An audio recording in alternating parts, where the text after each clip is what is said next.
Hello दोस्तों, कैसे हैं आप सभी। आशा करता हूँ आप सभी अच्छे होंगे और अपनी पढ़ाई को ज़बरदस्त तरीके से कर रहे होंगे। आज मेरे प्यारे दोस्तों, मैं आप लोगों को डॉक्टर केसी सिन्हा क्लासमेट का प्यारे दोस्तों तैयारी करवा रहा हूँ, जिसमें हम लोग चैप्टर 4.4 को बेहतरीन तरीके से सीख रहे हैं।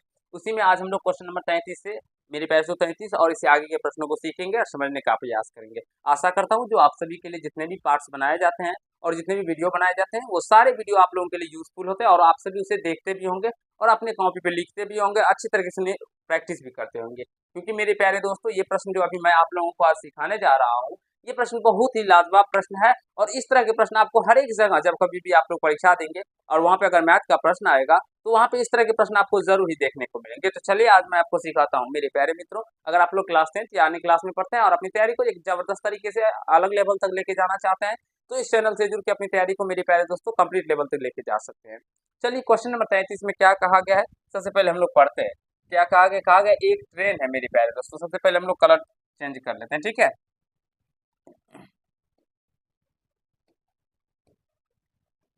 चलिए मेरे प्यारे दोस्तों, एक बार देख लेते हैं जो ब्राइटनेस प्रॉपर वे में सही है ना। चलिए, हाँ सही है। मेरे प्यारे दोस्तों, कहा गया है एक ट्रेन 90 किलोमीटर की दूरी समरूप चाल से तय करती है। समरूप मतलब समान चाल से तय करती है।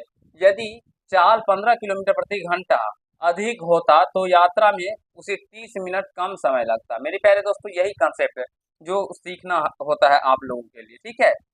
क्या कहा गया है, जो 30 मिनट कम समय लगता, ट्रेन की मूल चाल ज्ञात करें। चलिए देखिए कैसे ऐसे प्रश्नों को हम लोग सॉल्व करते हैं और अपने एग्जाम में बनाते हैं। ये 5 नंबर में पूछे जाएंगे दोस्तों आप लोगों के एग्जाम में, और एक ना एक जरूर देखने को मिलेंगे। सबसे पहले मानेंगे,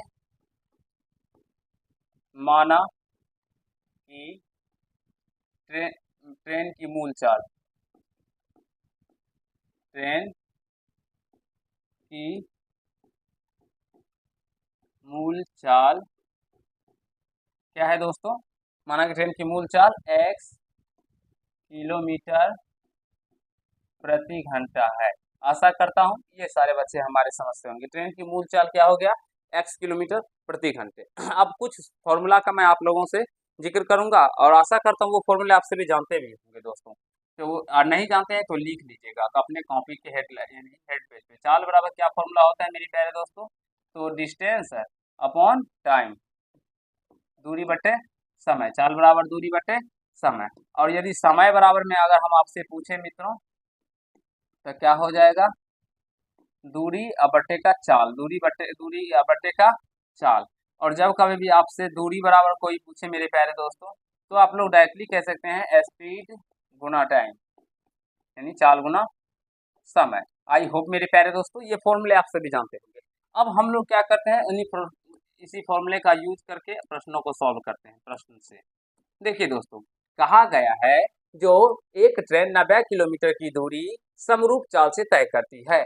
यदि चाल 15 किलोमीटर प्रति घंटा अधिक होता, वो पहले 90 किलोमीटर की दूरी मेरे प्यारे दोस्तों समरूप चाल से तय करती है। समय बराबर क्या हो जाएगा, अभी बताए दूरी, 90 किलोमीटर, चाल क्या है तो एक्स, समरूप अब माने ना ट्रेन की मूल चाल एक्स थी। तो अब यह चाल को क्या करता है मेरे प्यारे दोस्तों, 15 किलोमीटर बढ़ा लेता है। पहले एक्स था, 15 किलोमीटर बढ़ा लिया।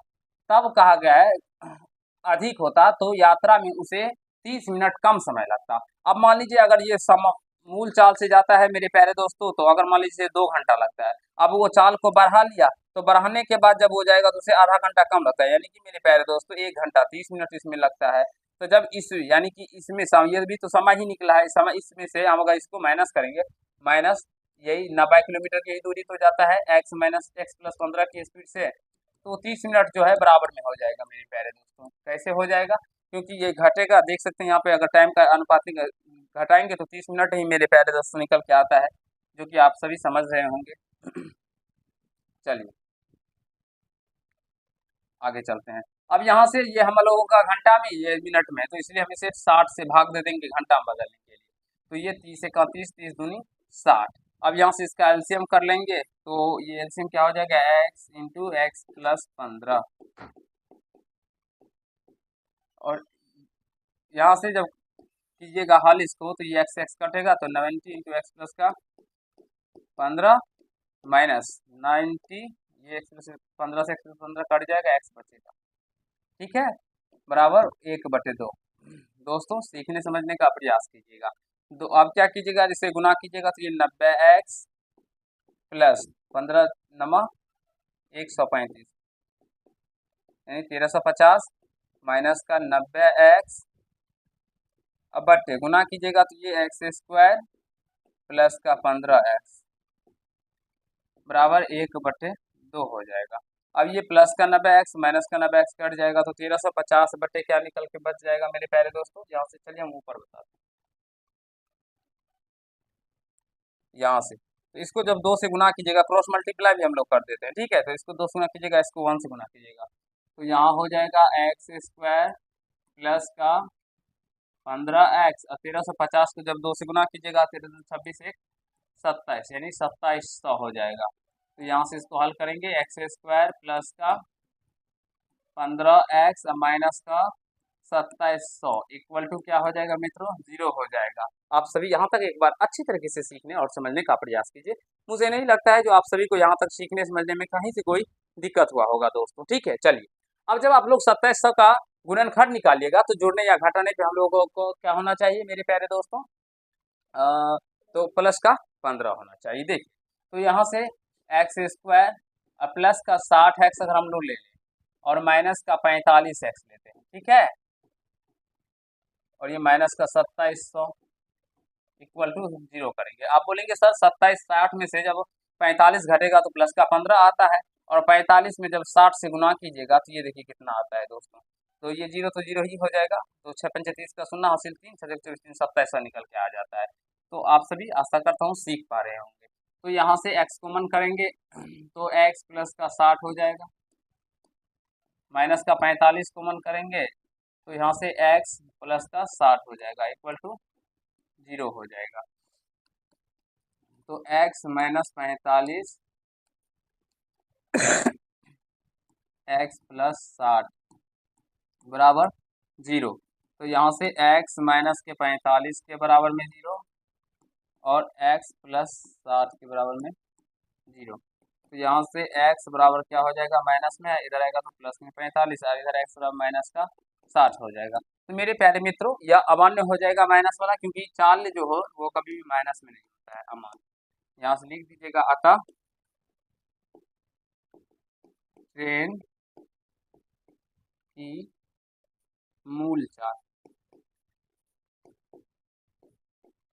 क्या माने थे, x किलोमीटर प्रति घंटा, तो यहाँ से x 45 में आते यानी कि 45 किलोमीटर प्रति घंटा हो जाएगा। आई होप मेरे प्यारे मित्रों आप सभी अच्छे तरीके से ऐसे प्रश्नों को अब करने के बारे में सीख गए होंगे, कहीं से कोई समस्या नहीं हुआ होगा। अगर फिर भी कोई से कहीं से कोई कंफ्यूजन बचा है तो आगे के प्रश्न जो अभी मैं हम लोग आपको बता रहे हैं मेरे प्यारे मित्रों, वो जो है चाल से संबंधित प्रश्न है, यानी कि गति से संबंधित प्रश्न है।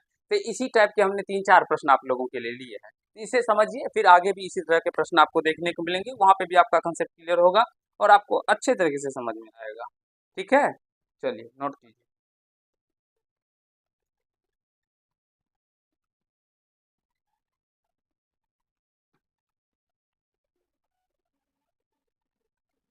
चलिए मेरे प्यारे दोस्तों हम लोग क्वेश्चन नंबर 34 की ओर चलते हैं और उसे समझने का प्रयास करते हैं। देखिए कहा गया है एक हवाई जहाज अपने निर्धारित समय से 30 मिनट देर से उड़ान भरता है। अच्छी बात है, वो 30 मिनट की देर से उड़ान भरता है। मान लीजिए जैसे 2 बजे चलना चाहिए था लेकिन वो 2:30 पे खुलता है। अभी बहुत सारे ट्रेन भी लेट होते हैं तो आप सभी समझ सकते हैं। तथा 1500 किलोमीटर की दूरी निर्धारित समय में तय करने के लिए निर्धारित समय में तय करने के लिए उसे अपनी चाल वास्तविक चाल से 250 किलोमीटर प्रति घंटा बढ़ानी पड़ती है। हवाई जहाज की वास्तविक चाल ज्ञात करें।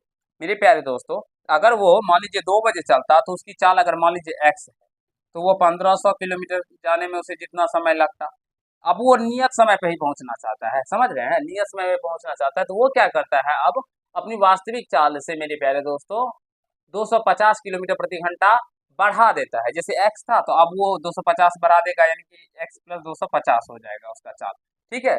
तो हमें हवाई जहाज की वास्तविक चाल ज्ञात करना है। चलिए हम ज्ञात करते हैं हवाई जहाज की वास्तविक चाल। चलिए यहाँ से लिखेंगे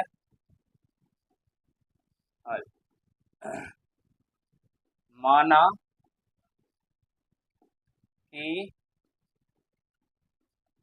हवाई जहाज का वास्तविक चाल क्या है मित्रों? वास्तविक चाल x किलोमीटर प्रति घंटा है। ये हमने माना जो हवाई जहाज का जो वास्तविक चाल है वो x किलोमीटर प्रति घंटा है। चलिए प्रश्न से, अब प्रश्न में क्या कहा गया है? प्रश्न में कहा गया है कि वो 1500 की दूरी, मेरे प्यारे दोस्तों, अगर वो अपनी वास्तविक चाल से जाता, ठीक है, और अब वो अपने चाल को क्या करता है मेरे प्यारे दोस्तों? बढ़ाता है, 250 कर लेता है, तो x प्लस 250 कर लिया, ठीक है। और इनका जो अंतर आएगा वो आधे घंटा आएगा, यानी कि 30 मिनट। अब ये सारा घंटा में है तो इसको मिनट में है तो इसे घंटे में बदलने का 60 से भाग दे देंगे तो ये घंटा हो जाएगा। बहुत सारे बच्चे समझ में नहीं आए होंगे, क्योंकि समझने का प्रयास कीजिएगा। अब जो वो x के स्पीड से जाता है, मान लीजिए वो 2 घंटे में पहुंचता है, ठीक है, 2 घंटे में पहुंचता है, लेकिन वो पहले से ही आधे घंटे की देरी से चल रहा है, तो फिर भी तो मेरे प्यारे दोस्तों उसे भी तो 1.5 घंटा लगेगा। आधे की स्पीड से, आधे घंटे की स्पीड से चल रहा है, तो जब वो अपनी चाल को बढ़ा लिया तो नियत समय पे ही पहुंच जाएगा। समझ रहे हैं बात? निर्धारित समय में तय करने के लिए, जैसे 2 बजे पहुंच, क्या हुआ? निर्धारित समय पे चलने के लिए, पहुंचने के लिए मेरे प्यारे, तो अगर मान लीजिए 2 बजे से पहुंचना है और वो 1:30 बजे चलता है, यानी 1:30 नहीं, मान लीजिए 12:30 बजे चलता है, चलना चाहिए था 12 बजे, आधा घंटा तो लेट हो गया। तो वही समझिए लेट जो हुआ, तो वो इसी लेट को हमने इससे जब इसको घटाएंगे ना टाइम, तो ये आधे घंटे के बराबर आ जाएगा। अब ये 30 से कट जाएगा, 30 से 30, 30 दूनी 60। अब इसका LCM x into x plus 250 हो जाएगा। फिर इसको गुना होगा तो 1500, x से गुना कीजिए, इसको गुना कीजिएगा ना, इससे तो सीधा डायरेक्टली हम गुना कर देते हैं। 1500 x प्लस 1500 को 25 से गुना कीजिएगा तो कितना आता है? तो हाँ सॉरी, 250 से गुना कीजिएगा कितना आएगा? 30 तो है, 30 पहले दे दीजिए। फिर 15 पचे 75 का 5 हासिल, 7 15 30 7 37, यानी 37,500। और फिर ये माइनस अपन ये, सॉरी, ये 3,75,000 हुआ ना, वही ना। अभी जब इसको मेरे प्यारे दोस्तों, सही है ना, फिर ये x प्लस 250 से ये कट जाएगा, x बचेगा यहाँ से माइनस का 1500 बराबर में 1/2 हो जाएगा। तो ये माइनस का 1500x, ये माइनस का 1500x मेरे प्यारे दोस्तों कट जाएगा, आशा करता हूँ। हाँ हाँ, प्लस माइनस है तो इसलिए कट जाएगा मेरे प्यारे दोस्तों, ठीक है। और कहीं से कोई दिक्कत समस्या नहीं हो रहा होगा आप लोगों को। चलिए अब हम लोग आगे समझते हैं। तो अब आप मेरे प्यारे दोस्तों क्रॉस मल्टीप्लाई कीजिएगा तो एक्स स्क्वायर प्लस का 250x, और इसको जब गुना कीजिएगा तो ये कितना आएगा? 2 से 3 जीरो तो पहले से ही है, 5 दूना 10 का 0 हासिल 1, 37 दूना 74, 1 75, इकाई दहाई सैकड़ा हजार 10,000 लाख, 7,50,000 आ जाएगा। फिर अब इसको इधर लेके आ जाइएगा, एक्स स्क्वायर प्लस का 250x और ये माइनस का 75 पे 4 जीरो। आई होप मेरे प्यारे दोस्तों, आशा करता हूँ समझ रहे होंगे, सीख रहे होंगे, कहीं से कोई आपत्ति समस्या नहीं हो रहा होगा आप लोगों को सीखने में दोस्तों, ठीक है। अब इसको इस तरह से गुणनखंड करना है, ये जोड़ने या घटाने पे आप सभी देख सकते हैं प्लस का 250 आना चाहिए, और गुना करने पे मेरे प्यारे दोस्तों क्या आना चाहिए? तो ये देख सकते हैं 7,50,000। तो चलिए यहाँ से देखिए, एक्स स्क्वायर प्लस का 1,000 एक्स माइनस का 750x, जब इससे घटेगा तो प्लस का 250 आ जाएगा, गुना करने पे ये कितना 7,50,000 आ जाएगा, तो माइनस 7,50,000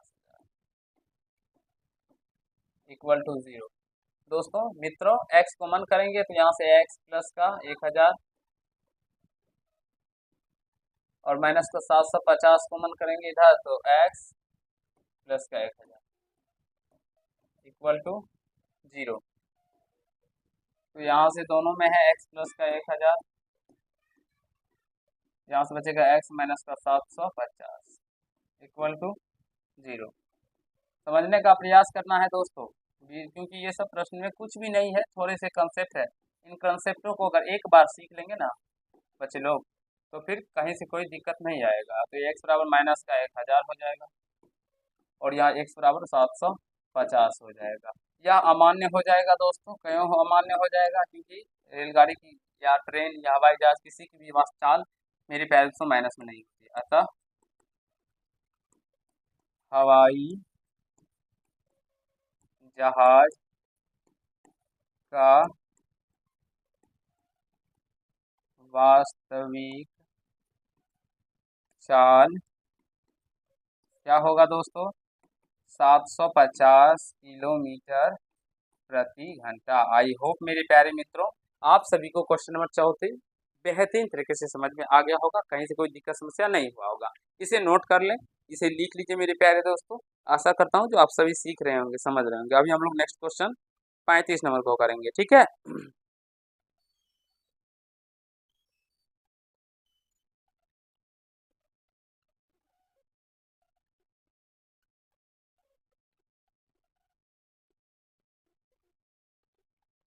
चलिए दोस्तों हम लोग नेक्स्ट क्वेश्चन की ओर चलते हैं। अब देखिए क्वेश्चन नंबर 35 में कहा गया है एक नाव को जिसकी शांत चाल जिसकी एक नाव को जिसकी शांत चाल में सॉरी हाँ एक नाव जिसकी शांत जल में चाल 15 किलोमीटर प्रति घंटा है। शांत जल में जो चाल होती है मेरे प्यारे दोस्तों वो नाव की ही चाल होती है। यहाँ पे डायरेक्टली हम लोग ऐसे भी कह सकते हैं यह नाव की चाल है 15 किलोमीटर प्रति घंटा। धारा की दिशा में 30 किलोमीटर जाने और फिर वापस लौटने में कुल समय 4 घंटे 30 मिनट लगता है मेरे प्यारे दोस्तों। अब धारा की दिशा में 30 किलोमीटर जाता भी है और आता भी है मेरे प्यारे दोस्तों, तो उसे 4 घंटे 30 मिनट लगते हैं। चलिए अच्छी बात है। तो धारा की चाल ज्ञात करें। सबसे पहले इसके कुछ कंसेप्ट होते हैं जिसे आपको सीखना होगा। जैसे अगर धारा के अनुकूल मेरे प्यारे दोस्तों, जब मान लीजिए ये एक नाव है, ये नाव है मेरे प्यारे दोस्तों, ठीक है। और जब ये धारा के अनुकूल चलेगा, ये धारा इधर बह रही है और इस इधर चलेगा, धारा के अनुकूल चलेगा, तो मेरे पास अगर नाव की चाल x है और धारा की चाल y किलोमीटर प्रति घंटा है और धारा के अनुकूल जब जाएगा तो धारा के अनुकूल जाने में इसका चाल जो हो जाएगा अनुकूल चाल मेरे प्यारे दोस्तों, हम लोग कह सकते हैं ये नाव की चाल और धारा का चाल जुड़ जाएगा। और जब ये प्रतिकूल जाएगा, प्रतिकूल का मतलब हुआ मेरे प्यारे दोस्तों ये इधर भी धारा है, ऐसा नहीं जो केवल उधर ही धारा है, इधर भी है। इधर बह रहा है लेकिन नाव अब इधर जा रहा है, धारा बह रहा है इधर और लेकिन नाव इधर जा रहा है, यानी कि प्रतिकूल। तो प्रतिकूल चाल क्या हो जाएगा? नाव की चाल में से धारा का चाल माइनस हो जाएगा मेरे प्यारे दोस्तों, समझ गए। चलिए आगे समझते हैं। तो यहाँ पे हम लोग कहा गया धारा की चाल ज्ञात करने के लिए मान लेंगे, माना कि धारा की चाल क्या हो जाएगा? x किलोमीटर प्रति घंटा है। मान लीजिए धारा की चाल x किलोमीटर मेरे प्यारे मित्र प्रति घंटा है, ठीक है। तो धारा की दिशा में धारा के अनुकूल चाल,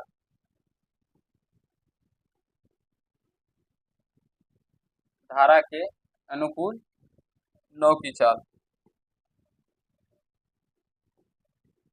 धारा की दिशा में नाव की चाल बोलिए या धारा के अनुकूल नाव की चाल क्या हो जाएगा मित्रों? नाव की चाल क्या है? 15 किलोमीटर ना, तो 15 प्लस का x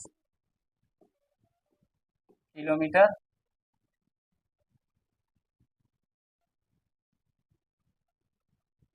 अभी बताए ना आपको, नाव की चाल में धारा का चाल जुड़ जाएगा, ठीक है। x 15 प्लस x किलोमीटर प्रति घंटा हो जाएगा, ठीक है। तथा धारा के प्रतिकूल नाव की चाल क्या हो जाएगा मेरे प्यारे मित्रों? 15 माइनस का x किलोमीटर प्रति घंटा। समझ रहे हैं बाबू? ठीक। प्रश्न में कहा गया है जो धारा के, देखिए कहा गया है धारा की दिशा में 30 किलोमीटर जाने, तो मेरे प्यारे दोस्तों 30 किलोमीटर जाता है धारा की दिशा में, यानी कि अनुकूल चाल, यानी 15 प्लस x। और धारा के विपरीत लौटता है, उसमें कुल समय यानी कि विपरीत लौटता भी है 15 माइनस का x। चाल जो हो जाएगा वो कितना घंटा समय लग रहा है? 4 घंटे 30 मिनट। ऐसे पूर्णांक बदल देते हैं, ये मिनट में है जिसको घंटे मतलब ये 1/60 हो जाएगा। अब इसको हल कर लेंगे मित्रों, यहाँ 15 प्लस का x और 15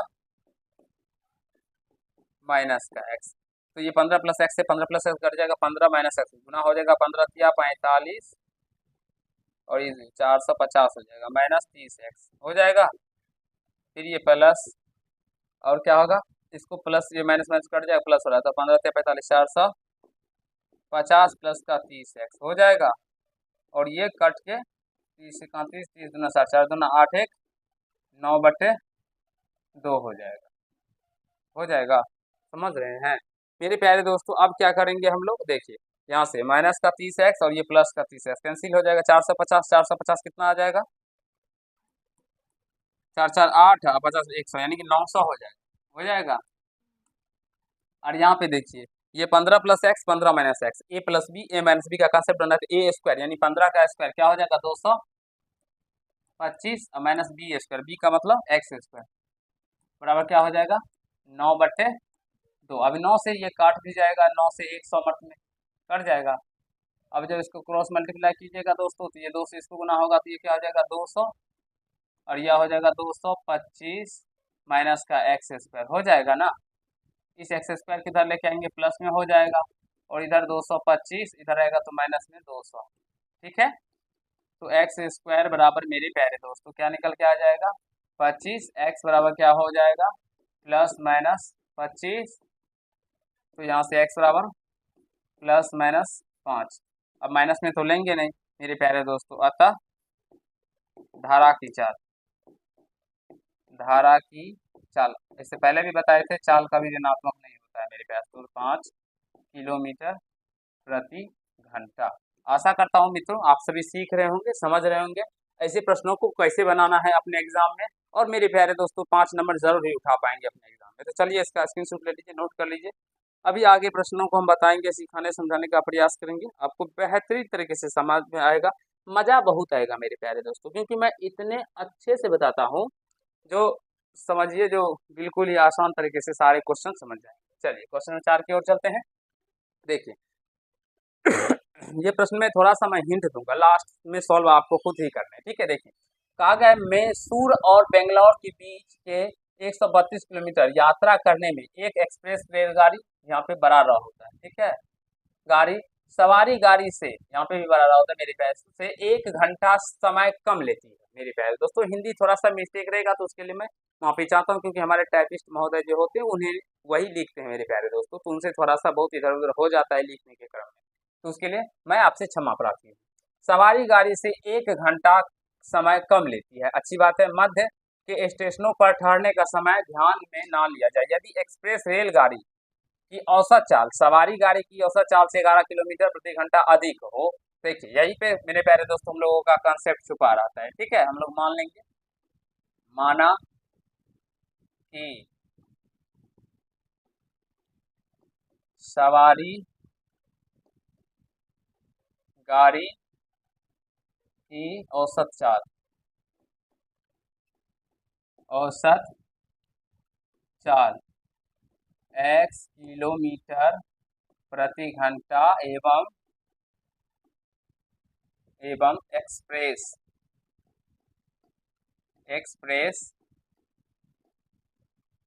रेलगाड़ी, या हम लोग डायरेक्टली एक्सप्रेस ही लिख देते हैं, ठीक है। एक्सप्रेस रेलगाड़ी, रेल गाड़ी की औसत चाल मित्रों क्या है x प्लस, क्योंकि 11 किलोमीटर प्रति घंटा स्पीड है, फाजिल है ना, चाल x किलोमीटर प्रति घंटा है। आशा करता हूँ दोस्तों आप सभी को मजा लग रहा होगा पढ़ने में समझ रहे हो प्रश्न से। अब ये 132 किलोमीटर मेरे प्यारे दोस्तों जाता है कितने स्पीड से, औसत रेलगाड़ी चाल सवारी गाड़ी जाता है x की स्पीड से, ठीक है। कहा गया है ना जो 1 घंटा का कम से एक्सप्रेस रेलगाड़ी सवारी गाड़ी से 1 घंटा कम समय लेती है, सवारी गाड़ी से 1 घंटा कम समय लेती है, यानी सवारी गाड़ी ज्यादा समय लेता है। तो 132/x माइनस 132/x प्लस का 11, ये ज्यादा समय ले रही है, मान लीजिए 10 घंटा, तो ये 9 घंटा, तो 10 में से 9 जाएगा तो 1 घंटा का अंतर आएगा ना मेरे पास, तो और यहाँ पे भी 1 घंटा है, इसलिए 1 घंटे के इसको हम लोग बराबर कर देंगे। आशा करता हूँ दोस्तों समझ रहे होंगे, सीख रहे होंगे। तो यहाँ से x into x plus 11 LCM आ जाएगा। गुना करने पे ये 132x प्लस 132, 11 दूनी 22 का 2 हासिल 2, 11 से 33, 2 35 का 5 हासिल 3, 11 3 14 ना 14। फिर ये माइनस का 132x हो जाएगा बराबर का a, ये माइनस और ये प्लस कैंसिल हो जाएगा। इसको गुना कीजिएगा क्रॉस मल्टीप्लाई, यानी कि एक्स स्क्वायर प्लस का 11x बराबर 1452 निकल के आ जाएगा दोस्तों। ठीक है, अब यहाँ से एक्स स्क्वायर प्लस का 11x प्लस का 1452 इक्वल टू 0। अब मेरे प्यारे दोस्तों हमें इस तरह से इसको तोड़ना है, ये जोड़ने या घटाने पे हम लोगों को क्या आ जाए 11x आ जाए और गुना करने पे हम लोगों को 1452 आ जाए। तो आप लोग इसका कैलकुलेशन कीजिए और हमें बताइए कि क्या आ रहा है मेरे प्यारे दोस्तों। चलिए यहाँ से देखें, एक्स स्क्वायर प्लस का 44x माइनस का 33x इक्वल टू 0। घटेगा तो सॉरी 0 नहीं 1452 प्लस का 1452 इक्वल टू 0। मित्रों आशा करता हूँ अभी आज जो मैं आप लोगों को ये 4 क्वेश्चन समझाया, आज आप लोग बहुत ही मज़ेदार तरीके से अब इन प्रश्नों को सीख गए होंगे और अच्छे तरीके से हम अपने एग्जाम में भी कर लेंगे, क्योंकि ऐसे प्रश्नों में कुछ भी नहीं होता है। ठीक है, चलिए यहाँ से हमने क्या किया, तो एक्स कॉमन किया, एक्स प्लस 44 माइनस 33 कॉमन किया तो एक्स प्लस का 44। तो यहाँ से एक्स प्लस 44 दोनों टर्मों में है तो ले लेंगे कॉमन, तो यहाँ से बचेगा एक्स और यहाँ से बचेगा माइनस 33 इक्वल टू क्या करेंगे 0। अब यहाँ से दोस्तों x प्लस 44 इक्वल टू क्या हो जाएगा 0 और x माइनस का 33 इक्वल टू क्या हो जाएगा 0 मेरे प्यारे दोस्तों, क्योंकि दोनों के बराबर 0 करेंगे तो x बराबर माइनस का 44 और x बराबर क्या हो जाएगा 33। तो यहाँ से ये जो माइनस में मान आया है ये अमान्य हो जाएगा। यह क्या हो जाएगा मेरे प्यारे दोस्तों अमान्य, क्योंकि अभी बताया आपको जो चाल जो होता है वो क्या होता है, क्या होता है प्लस में होता है, यानी ऋणात्मक नहीं होती है। तो यहाँ से हम लोग लिख सकते हैं अतः सवारी गाड़ी के साथ सवारी गाड़ी की चाल क्या हो जाएगा मित्रों 33 किलोमीटर प्रति घंटा तथा एक्सप्रेस दोनों ना एक्सप्रेस रेलगाड़ी की चाल, रेल गाड़ी की औसत चाल। ठीक है, कितना हो जाएगा 11 जोड़ देंगे तो कितना आ जाएगा 33 हो जाएगा 44 किलोमीटर प्रति घंटा। आई होप मेरे प्यारे दोस्तों आज मैं आप लोगों को ये 4 क्वेश्चन समझाया वो बेहतरीन तरीके से आप सभी सीख गए होंगे, कहीं से कोई दिक्कत समस्या आप लोगों को नहीं हुआ होगा और मजा भी लगा होगा मेरे प्यारे दोस्तों आज ऐसे प्रश्नों को सीख के। तो चलिए आज के पार्ट में इतना ही करते हैं और इसी तरह के क्वेश्चन अगर आप लोग सीखना चाहते हैं समझना चाहते हैं बिल्कुल भी बच्चों की तरह, तो आप लोग इस चैनल से जुड़ जाइए और अपने छोटे भाई बहनों तक भी इस चैनल को शेयर कीजिए, जिनसे मेरे प्यारे दोस्तों उन्हें भी सीखने का मौका मिले और वो भी अच्छे तरीके से मैथ को सीख पाए, क्योंकि बहुत सारे ऐसे बच्चे छोटे छोटे बच्चे हैं हमारे प्यारे प्यारे भाई बहन हैं जिसे मैथ से डर लगता है। बिल्कुल ही आसान तरीके से मैं हर एक सब्जेक्ट को बताऊंगा मेरे प्यारे दोस्तों, हर एक प्रश्नों को भी बताऊंगा, तो आप लोग इस चैनल से जुड़ के अपनी तैयारी को बेस्ट लेवल तक लेके जा सकते हैं। तो चलिए आज के पार्ट में इतना ही करते हैं, धन्यवाद।